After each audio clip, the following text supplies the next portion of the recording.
Çox sağ olun, dəyərli Sabah xanım. Səməd müəllim də vurğuladı. Bugün doğrudan da Azərbaycanda dünəndən başlayaraq Bakı İqlim Fəaliyyəti Həftəsi 2025 fəaliyyətə başlayıb və bu çərçivədə bizim deputatlarımız, komitə sədrləri həm açılışa dəvət olunmuşdu, iştirak etdik və sonradan bu İqlim Həftəsi çərçivəsində iqlim qanunvericiliyi və institutların gücləndirilməsi üzrə yüksək səviyyəli parlament dəyərmi masası keçirildi və bizim deputatlarımız da çox aktiv iştirak edərək orada parlamentdə qəbul olmuş biz qanunların bu sahədə nə dərəcədə əhəmiyyətli rol oynadığını dedik və beynəlxalq təşkilatlar, o cümlədən COP rəhbərliyi də bizim Cənab Prezidentin bu sahədə apardığı gündəlikdə sizin rəhbərliyinizlə parlamentin də xüsusi fəaliyyətini vurğuladılar və qeyd etmək istəyirəm ki, biz bütün bu sahələrdə qonşu dövlətlərdən fərqli olaraq artıq 20-dən çox beynəlxalq sazişi ratifikasiya etmişik və bu gün də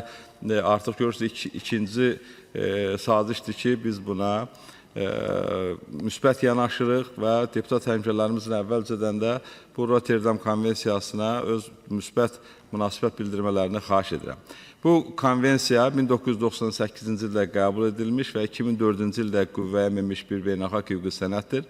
Onun əsas məqsədi təhlükəli kimyəvi maddələrin və pestisidlərin beynəlxalq ticarətini tənzimləmək, həmçinin bu maddələrin istifadəsi zamanı ətraf mühiti və insan sağlamlığının qorunmasını təmin etməkdir.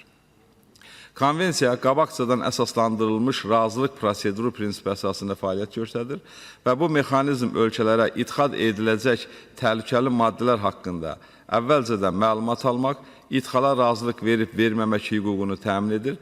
Beləliklə, hər bir dövlət öz ərazisinə zərərli kimyəvi maddələrin nəzarətsiz daxil olmasının qarşısını ala bilir və əhalisinin sağlamlığını qorumaq imkanı var. Və Azərbaycan Rotterdam konvensiyasına qoşulması bir sıra mühüm faydalarla nəticələnəcək.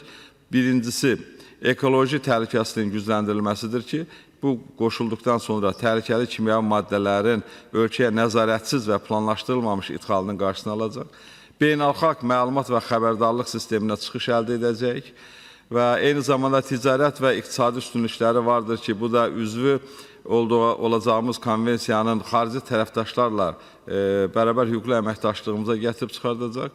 Beynəlxalq nüfuz və öhdəliklərin icrası baxımından qoşulmaq Azərbaycanı beynəlxalq ekoloji təşəbbüslərdə fəal iştirak edən ölkələr sırasına daxil edəcək. COP29-da və digər beynəlxalq samitlərdə qəbul edilmiş öhdəliklərin tam uyğunluğunu təmin edəcək. Əhalinin sağlamlığının qorunmasıdır ki, bu da kənd təsərrüfatının və digər sahələrdə istifadə olunan təhlükəli maddələrin və kimyəvi maddələrin yaratdığı riskləri azaldacaq. Dayanıqlı inkişaf və yaşıl iqtisadiyyatın təşviqidir ki, bu da konvensiyaya qoşulmaq, ölkəmizə ekoloji standartlara uyğun texnologiyaları tətbiq etmək, innovativ və davamlı idarə etmə mexanizmlarını inkişaf etdirməyə imkan verəcəkdir. Beləliklə, Rotterdam konvensiyasına qoşulmaq Azərbaycan üçün yalnız ekoloji və hüquqi məsələ deyil, həm də strateji bir məsələdir. Bu qoşulma ölkəmizin beynəlxalq nüfuzunu gücləndirəcək, əhalimizin sağlamlığını qoruyacaq, dayanıqlı inkişaf hədəflərinə nail olmağa şərait yaradacaq. Çox sağ olun, dəstəkləməyinizi xahiş edirəm.